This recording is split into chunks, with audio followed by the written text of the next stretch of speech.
Contando el cuento con Ángel Guzmán. Compartiendo algo que recientemente leí, un libro del arqueólogo anarquista David Graeber, que recientemente estaba leyendo esta obra que se llama El comienzo de todo, donde es un recorrido que hace muy largo sobre justamente el inicio de la civilización y como que va buscando todos los presupuestos que tenemos sobre eso y empieza a discutir toda la evidencia arqueológica que tenemos respecto a este periodo de la historia que tenemos como que muy enmarcado y que fue de una manera como que lo empieza a revisar, ¿no? Y entonces hay un apartado donde se me hace muy interesante porque justamente él afirma, hablando de la historia maya y de la evidencia arqueológica del pasado, y entonces él sostiene que el espíritu de la religión maya por lo menos comienza en el siglo VIII de nuestra era, ¿no? O sea, como que es un postulado interesante porque menciona justamente en ese momento en que grandes ciudades en la zona maya fueron abandonadas, que llaman el final del periodo clásico de esto, y sobre eso se ha especulado bastante tiempo, ¿no? Sobre qué es lo que provocó el abandono de estas ciudades.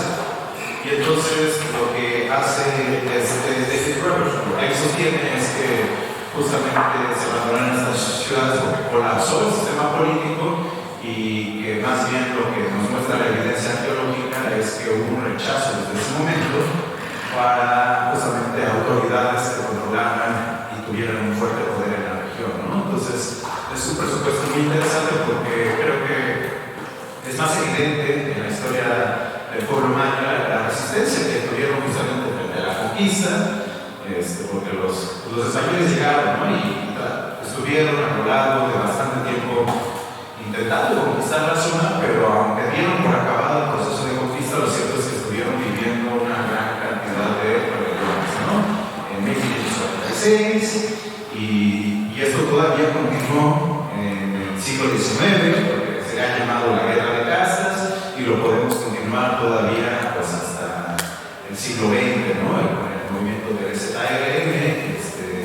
Pedro menciona justamente que también en eso está justamente es parte de este movimiento la campaña de 1992 por los 500 años de la resistencia indígena y popular y la exigencia de respeto a los derechos, ¿no? de las comunidades indígenas que vienen del convenio de 169 de la Organización Internacional del Trabajo. O sea, pongo como ahí, ¿no? Como varios momentos que nos hablan de este espíritu de rebeldía. Pero yo leo un poco esta parte de David Graeber, ¿no? Que él menciona, ¿no? De que en realidad la evidencia nos muestra que el espíritu de rebeldía no comienza con la conquista, sino que justamente comenzó, al menos en el siglo VIII, con la caída de estas grandes ciudades, porque dice que lo que se va a hablar después es que, aparte de que los historiadores centrales lo llaman el colapso maya, ¿no? Como si se hubieran acabado, ¿no? Es como de, pues no, lo que llegó fue a continuación un periodo donde si bien hubo un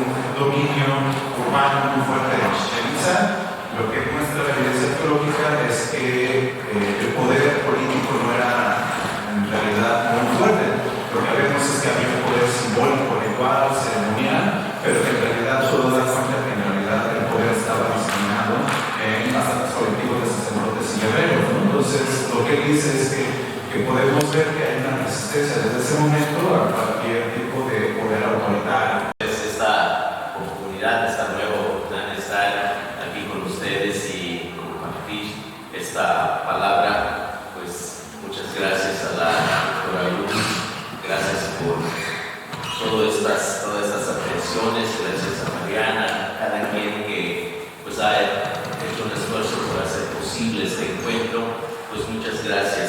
Sí, he estado aquí desde el miércoles pasado. Me invita una organización que está encabezada por una persona que se llama John, que actualmente está viviendo en Tequisquiapan. Yo lo conocí en Campeche, él estaba viviendo en la ciudad de Campeche, hizo muchos años ahí, pero dice que hace como 2 años que se vino a vivir aquí. Es una persona se mueve mucho en torno a la cultura, me gusta mucho acompañar y promover y difundir las culturas originarias. Y pues bueno, me invitó para estar con ellos en Tequis, para conversar con ellos, para leer un poco de poesía, para discutir un poco el tema de la cultura, de la lengua. Y pues yo feliz, ¿no?, de estar allá con ellos, y pues se pudo hacer esta vinculación para estar aquí, y pues agradecido por todo esto que se está dando, que creo que es muy saludable, por lo menos para mí, estos eventos que pertenecen. Muchas gracias. Y la segunda pregunta que le quería preguntar es, ¿qué piensa de esta afirmación de Teddy Brewer sobre justamente el espíritu de Amaya? Y creo que para mí fue como algo que nunca había pensado, ¿no? O sea, que se remonta no a la conquista, sino a este momento que le llaman el colapso Maya, ¿no? Pues el colapso de las ciudades-estado que eran hegemónicas en ese momento. Sí, yo lo que creo es que las rebeliones han existido desde el ser humano ha existido en comunidad, y no tenemos tal vez los datos para conocerlos, pero parece que la historia nos ha mostrado que si le damos seguimiento a la historia, hemos visto en todo el mundo que siempre que hay poderes tiranos, siempre que hay poderes que abusan de la gente, de su propia gente, pues la gente llega a un momento en el que se cansa, se fastidia, se levanta y reclama. Yo creo que no es solamente en el pueblo maya, ha habido en diferentes momentos, en diferentes lugares, se han levantado imperios, han caído imperios, y hemos escuchado de guerras civiles, y este panorama es importante porque nos muestra cómo camina la historia. Seguramente antes del siglo VIII hubo rebeliones también entre los pueblos mayas que no son diferentes a otros pueblos, sus propios problemas. El tema es que no tenemos los datos que nos gustaría tener, que estén producidos por los mismos mayas. Los datos que existen son datos que se han hecho muchas veces por extranjeros, otras veces con los escasos recursos con los que cuentan para construir una teoría. Lo cierto es que en el caso nuestro, como mencioné en algún momento, creo que ayer, los documentos que teníamos, los que murieron de Landa, que son más de 5,000 libros, todo quemó, y bueno, persiguió a los hombres sabios, a los hombres de arte, a las mujeres que tenían conocimientos, los persiguió, los atrapó, los ahorcó, los quemó vivos, que ese hecho que se conoce como el auto de fe. Entonces, el hecho de que tengamos algunos datos ahora son datos difíciles de interpretar, y el escritor, el investigador que viene de Occidente está como condicionado también por su propio contexto, y con base a cómo ha abordado el estudio de la historia desde Occidente, así lo hace.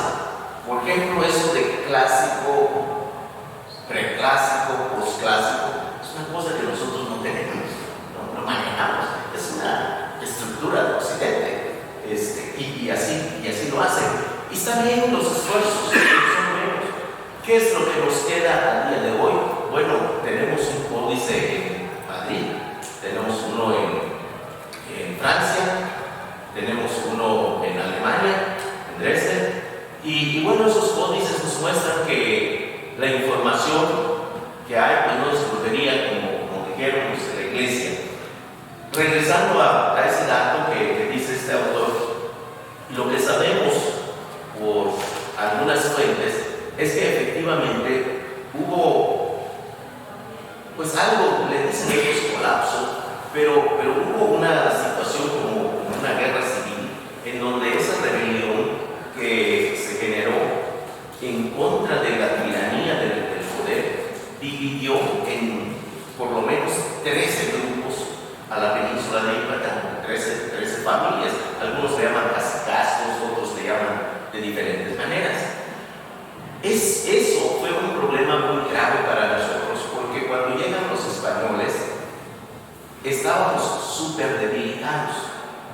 Sin embargo, a pesar de la debilidad organizativa que había, nos agarraron desarticulados, nos agarraron en un momento en el que no estábamos en nuestro mejor momento como pueblo.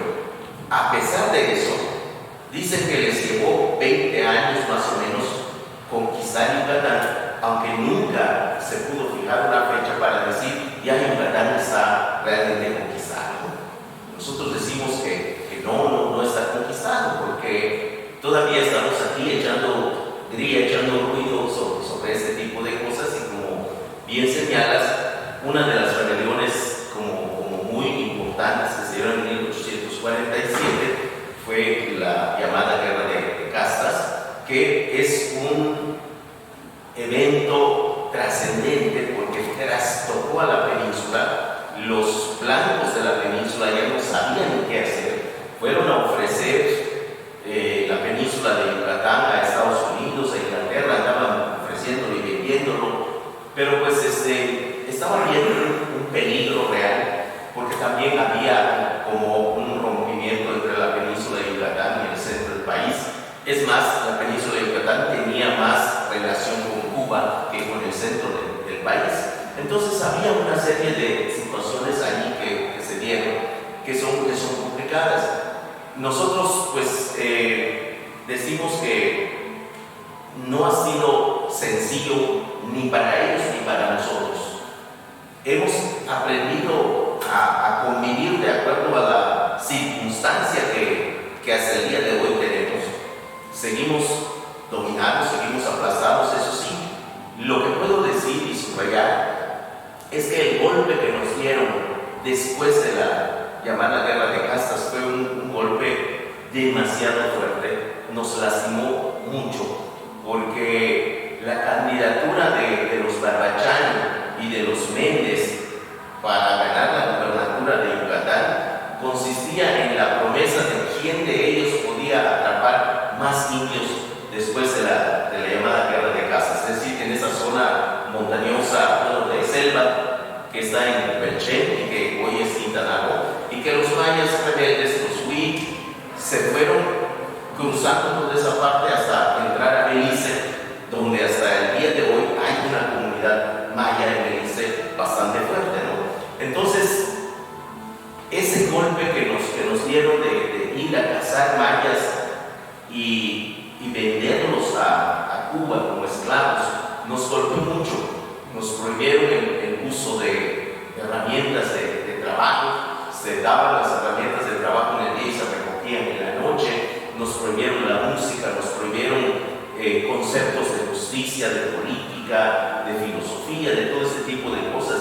Fue una represión increíble, muy fuerte. Sin embargo, creo que los que pudimos sobrevivir logramos cierta resiliencia, y a día de hoy, pues como dicen los hermanos chapanecos cuando les preguntaron ¿por qué se retiraron cuando tenían casi tomada la ciudad de Mérida? Bueno, pues cayó la lluvia y tuvimos que ir a sembrar las viñas, pero ya regresamos, aquí estamos. Entonces creo que esto muestra que hay mayas para rato, porque además una de las balas que nosotros estamos usando se llama poesía, y esto está perforando corazones, y me parece que se está alojando en buena tierra. Gracias. Muchas gracias por su respuesta. La verdad que bueno, hay muchas cosas que justo pues yo me quedo pensando en muchas cosas, pero más bien ya vámonos justamente en este momento con la lucha que está haciendo. Yo mucho de lo que preparé para esta charla me basé justamente en este texto que usted escribió, que se llama Resistencia del Territorio Maya frente al despojo, ¿no? Desde el 2021, ¿no? Cuando uno lo lee, está muy situado la pandemia, ¿no? O sea, como que hay referencias sobre ese momento, y en esta obra, que es uno podría decir que es un ensayo, pero luego también es poesía, y como ensayo no cumple justamente lo que uno esperaría como ensayo. Es como, pues justamente yo siento que pues, va relatando justamente los problemas que va identificando en este momento, actualmente, como Ya tras todos estos episodios que hemos un poco revisado, ¿no? De las amenazas de los despojos que está viviendo en este momento los mayas, dicen que son varios, ¿no? Es la lengua, los ritos, los mitos, la cocina y algo muy curioso, y por ahí me gustaría empezar hablando, preguntarles sobre los sueños.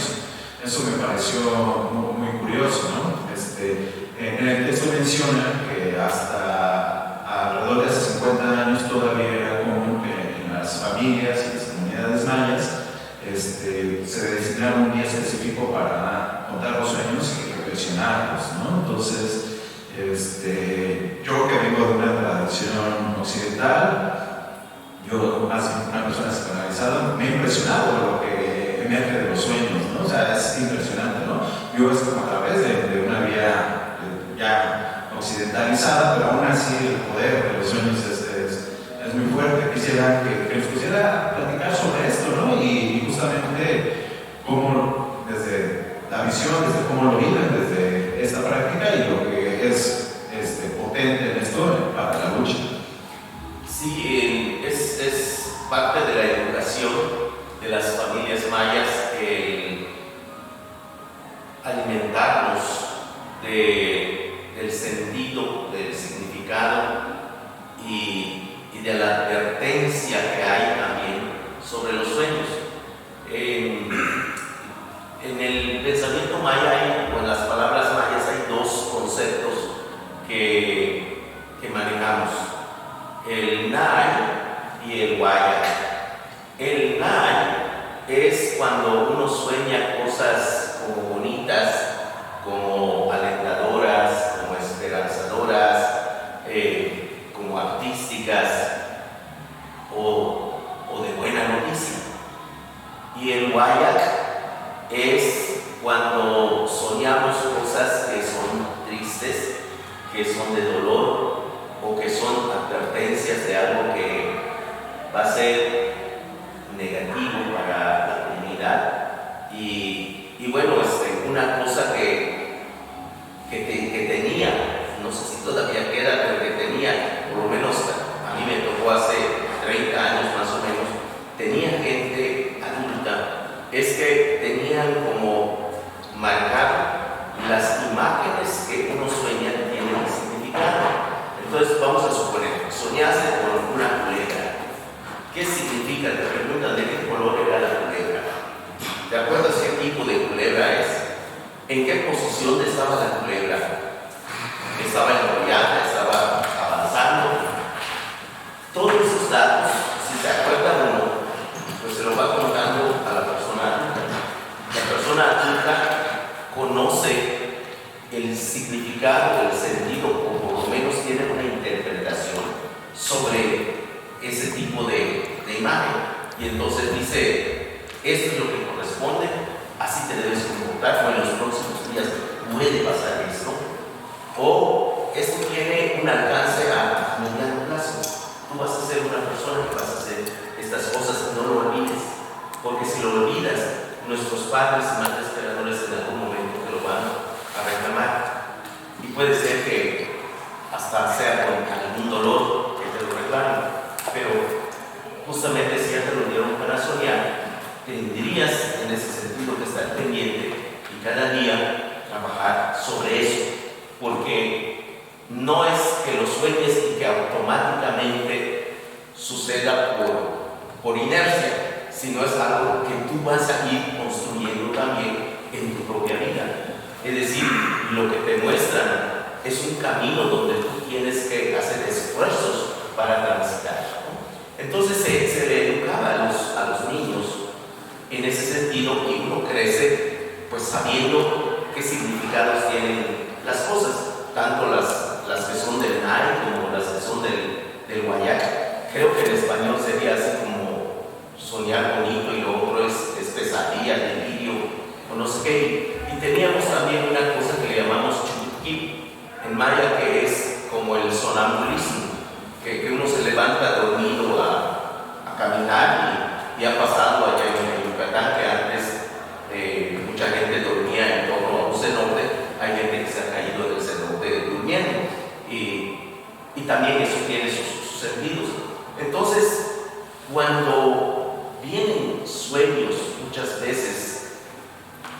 así como raros, como extraños, una de las cosas que hacen las personas es que no dejan ese sueño a nivel personal ni a nivel familiar, se disemina a nivel comunitario. En la asamblea se dice: señores, yo soñé esto. Y esto, como ustedes saben, es un riesgo, hay que prepararnos. Voy a poner un ejemplo concreto de algo que pasó en mi pueblo con una gente que fue de cacería. La gente en mi pueblo y bueno, en la península de Yucatán se convocan para ir a la cacería entre 10, 20, 30 personas y de repente alguien se para en la esquina y comienza a convocar. Por lo general se tiene un caracol que se sopla en la esquina y la gente ya sabe por ese sonido que se saca del caracol si es una convocatoria para ir a cazar o para otro evento, porque no es solo para eso. O cuando no hay caracol, pues usan las manos así.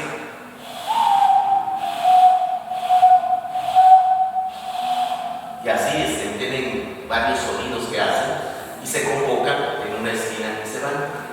Entonces, en esa ocasión hay pues una persona bastante adulta que se enroló en el grupo de 20 personas y se fueron a cazar, pero es una cacería que iba a tardar una semana. Se van en torno a un cenote y allí descansan y de allá se distribuyen para la cacería, lo que llaman en maya pu, que significa organizarse como dos cuadros para poder cazar el venado. Por ejemplo, si el área este pedazo es lo que se va a trabajar, enfilan a 10 personas aquí y vienen 10 personas aquí a enfilarse también y estos van caminando y cada uno va saliendo con los que están parados aquí a esperar, porque cuando espantan al venado corre aquí y pues aquí lo esperan y lo tiran. Y aquí les dicen pampata y aquí les dicen pu, que son los que clamorean. Bueno, el caso es que en una de esas noches todo el mundo tranquilo se fue a dormir. Y cuando amaneció ya muy temprano, ya se estaban levantando, preparando el café, unos prendiendo la candela, los otros medio haciendo tortilla, y se levanta uno que le dice Chandón. Y se levanta Chandón y comienza a desatar su hamaca, a hacer su maleta, y le dicen: ¿tú, Chandón, dónde vas? Dice: señores, yo no sé si me quieran escuchar. Yo estoy muy asustado. Soñé con una culebra que me mordió. Y en mi sueño, no recuerdo si voy a sobrevivir. Estaba yo luchando entre la vida y la muerte cuando desperté. Lo más probable es que me morí anoche. Si me quieren hacer caso, este sueño significa que alguien puede sufrir una desgracia. Mejor vámonos al pueblo. Y los más jóvenes dijeron: son pendejadas tuyas, eso de que sueñas cosas, eso de los viejos, no sé qué. Otros más viejos también dijeron: no, hay que tomar en cuenta esto. ¿Qué hacemos? Y dicen: no, pues es que tú estás armando relajo, necesitamos llevar unos 4 o 5 venados durante la semana. Y dijeron: bueno, vamos a hacer asamblea y vamos a votar. Está bien. Y como eran más jóvenes, pues ganó la votación de los jóvenes. Dijeron: nos vamos a quedar y vamos a casar, porque pues este viejito soñó alguna cosa y ya no está bien, yo no sé, se ve. Pues en uno de esos momentos de cacería, pues uno de los muchachos, joven él, 21 años, quiso subir en un árbol para esperar, que son de esos que esperan el venado, y que se resbala, tenía cargado el rifle, se resbala y revienta el rifle y le pega.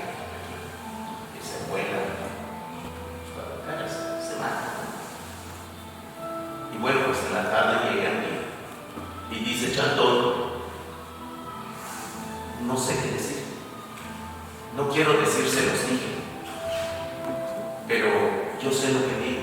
Y también ustedes, les digo a los otros miembros, ustedes también son responsables porque no me siguieron.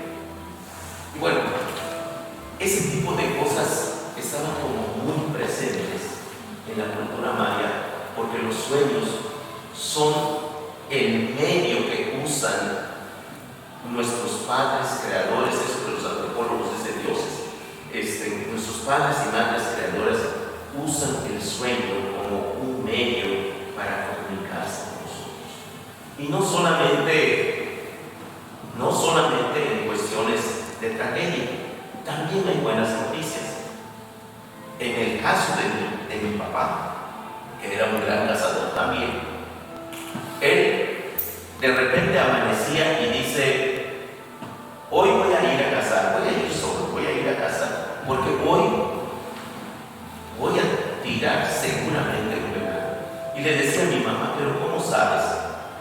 Soñé que una muchacha venía a hablarme muy cariñosa y quería conquistarme. Eso significa que voy a tirar un venado.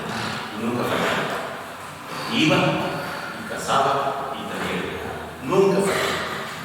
Entonces, este modo de aprender, este modo de vivir desde esta cultura, yo pensé que era únicamente en Yucatán, pero en un proceso que empezamos en el 92 con don Samuel Ruiz en Chiapas, cuando él era el obispo de San Cristóbal, pues nosotros construimos, bueno, ellos empezaron un proyecto, fundaron un proyecto que se llamó Teología India. Estaban tratando de construir dentro de la iglesia un espacio en el que el maya, el indígena, pueda ser cristiano, pero también siga siendo indígena, sin que se le atropelle sus creencias. Yo soy de los que pensé que no se puede, yo renuncié al cristianismo.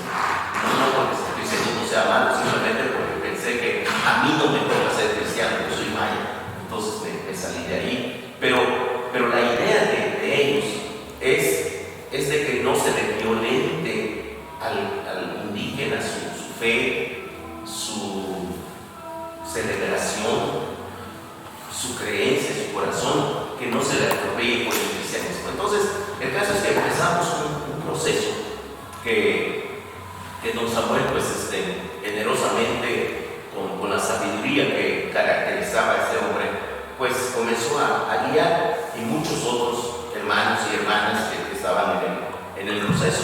Yo me vinculé al proceso con otros compañeros de Yucatán, y uno de los acuerdos que hicimos era celebrar un encuentro de pueblos indígenas, creyentes, cristianos, pero también indígenas, que se hiciera una vez al año, los meses de noviembre, que hiciéramos un encuentro semanal.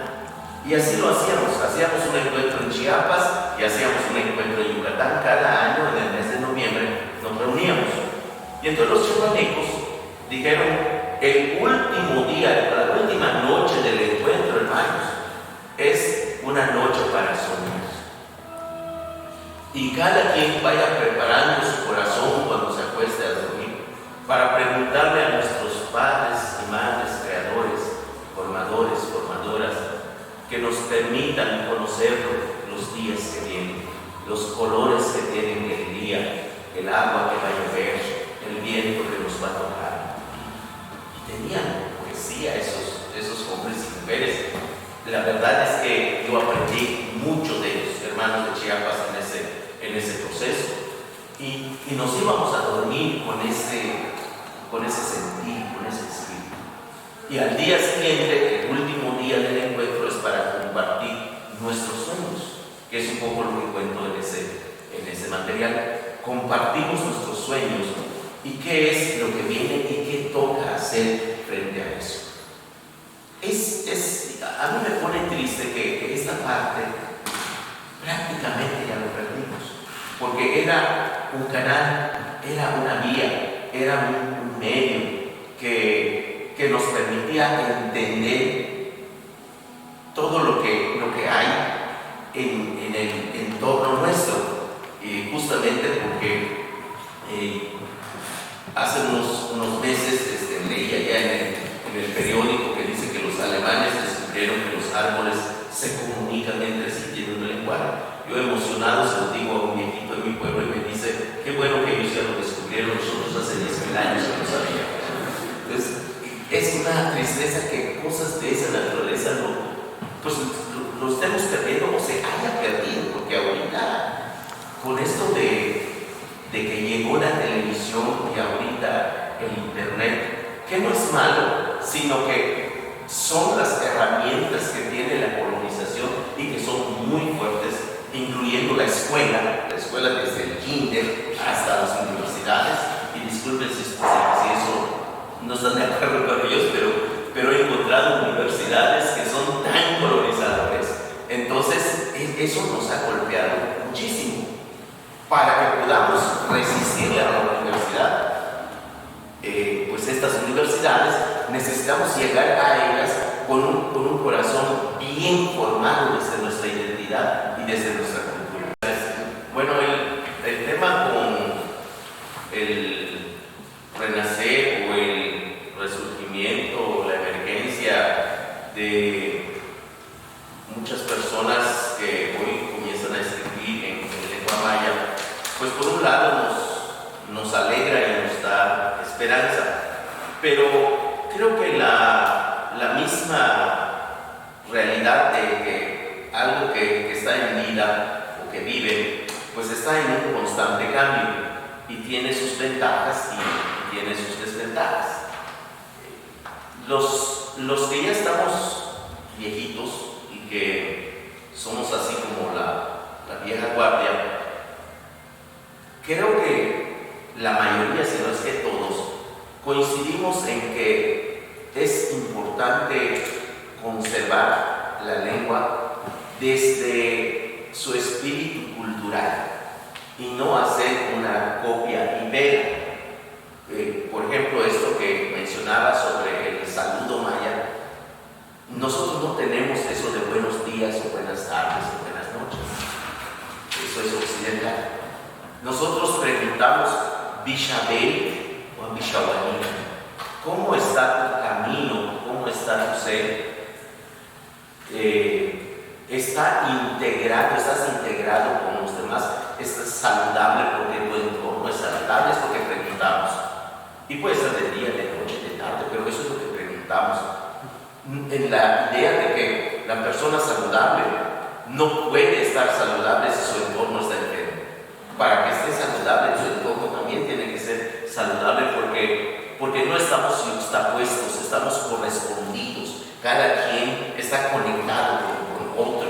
Estamos conectados con el agua, con el viento, con la tierra, con los pájaros, con los animales, con los insectos. Estamos conectados, somos un tejido. Entonces no podemos estar sanos si nuestro entorno está enfermo. Entonces queremos conservar ese espíritu de la lengua que está en la cultura.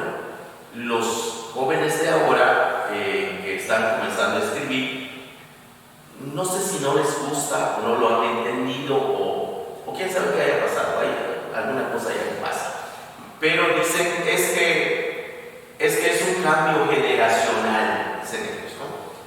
Nosotros decimos que no es un problema generacional, es un problema de entender qué es lo que está pasando si queremos conservar nuestra lengua, pero que también sea nuestra cultura. En el sentido de que yo trato de explicarlo de esta manera. A mí me gusta leer poesía de T.S. Eliot, por ejemplo, y yo lo leo en español, pero no estoy leyendo poesía en español, porque T.S. Eliot no es español, estoy leyendo literatura inglesa, ¿no? Entonces, lo que no queremos es que se escriba en maya pensado en español, y es cierto que lo estoy leyendo con sonidos en maya, pero el pensamiento y el corazón de ese texto es occidental. Y eso yo creo que no es lo que toca hacer. Y es un poco lo que vamos discutiendo. Entonces hay en este momento como una discusión, nos acusan de puristas, pero bueno, camino, creemos que es ahí donde tenemos que transitar. El maestro Feliciano Sánchez, por ejemplo, que es uno de los más conocidos, pues está de acuerdo con esta posición. Miguel May, por ejemplo, Fidencio también está de acuerdo con eso, que son pues así como las lumbreras en este momento en la península de Yucatán sobre la conservación de la lengua maya y la cultura. Yo como pues aficionado a la escritura, yo lo que considero es que mi trabajo o mis textos no son resultado de esas maripositas que dicen los muchachos que les revolotean en el estómago. Y no es que yo esté en contra de eso, pero yo no llego a la poesía o a la literatura por esas emociones adolescentes. Yo llego a la literatura como resultado de una lucha que tiene que ver con la defensa del territorio. Descubrí que la literatura es también un canal, es también una herramienta, es también un camino que muchas veces nos abre puertas para la defensa de nuestro territorio. Y como decía hace un momento, a veces un poema puede ser un proyectil muy fuerte que nos transforme el corazón. Y es ahí donde está mi apuesta. Y en eso sigo trabajando. Y pues bueno, lo que podemos hacer con las nuevas generaciones que están surgiendo ahora, bueno, yo estoy dando clases en la Escuela de Creación Literaria, en el Centro Estatal de Bellas Artes, tengo casi 10 años dando clases y bueno, con estas nuevas generaciones estamos luchando porque no se desvincule la cultura de la lengua, sino que vayamos viendo cómo la lengua tiene un granero que es la cultura y que ese pensamiento maya sea el aporte que demos al mundo. ¿De qué sirve si voy a copiar a Pablo Neruda? Él lo hizo tan bien que jamás lo voy a copiar bien. En todo caso haría yo una mala copia o voy a hablar de las cursilerías de Amado Nervo. Me parece que pues es suficiente con lo que ya hizo. Entonces tenemos que hacer otra cosa que sea lo maya y esa es la apuesta nuestra. Muchísimas gracias. Ahora,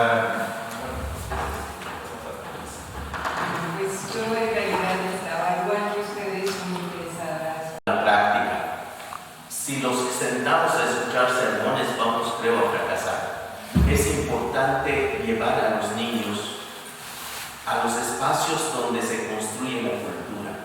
Si hay, por ejemplo, una celebración de un rito, pues llevémoslo ahí para que lo vea, que esté allí, que participe allí.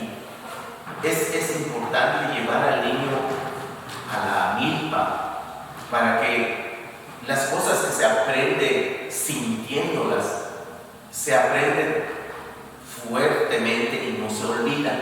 Entonces yo por ejemplo, cuando a veces me preguntan, Pedro, ¿por qué empiezas a luchar? Porque pues aquí estás amenazado de muerte, pones en riesgo a tu familia.